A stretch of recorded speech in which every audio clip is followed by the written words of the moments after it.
আসসালামু আলাইকুম।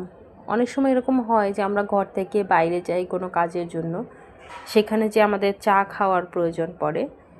আর চা খাওয়ার ক্ষেত্রে অনেক সময়ই আমরা প্লাস্টিকের কাপ ব্যবহার করি, কিংবা কাগজের কাপ ব্যবহার করি, কিংবা টি ব্যাগ ব্যবহার করি।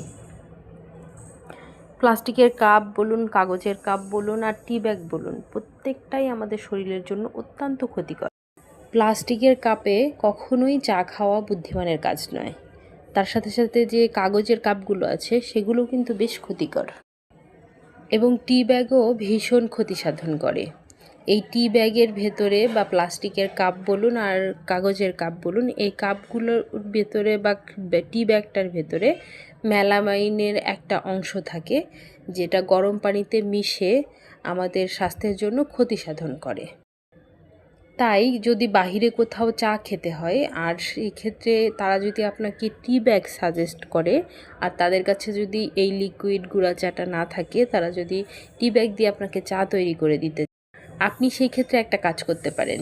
টি ব্যাগটা কিন্তু খারাপ, ব্যাগের ভেতরে থাকা চাটা কিন্তু খারাপ নয়। ব্যাগের ভেতরে থাকা চাটাকে আপনি কাপের ভেতরে ঢেলে তারপরে গরম পানি ঢেলে আপনি সেই চাটা খেতে পারেন।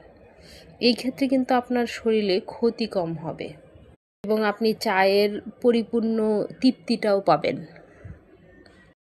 তো কে কে আমার এই মতামতের সাথে একমত, চাইলে কমেন্টে জানাতে পারেন। এর পাশাপাশি আপনার যদি আমার এই ভিডিওটা ভালো লেগে থাকে, বন্ধুদের সাথে শেয়ার করতে পারেন, লাইক করতে পারেন। আপনি যদি আমার এই চ্যানেলে নতুন হয়ে থাকেন, চাইলেই আমার চ্যানেলটিকে সাবস্ক্রাইব করতে পারেন। অবশ্যই নিজের স্বাস্থ্যের কথা চিন্তা করুন, এবং এগুলো কিছু কিছু ব্যাপার যেগুলো অনেক বেশি ক্ষতিকর স্বাস্থ্যের জন্য, সেই কাজগুলো থেকে দূরে থাকুন। দিন দিন মানুষের ক্যান্সারের প্রবণতা বাড়ছে।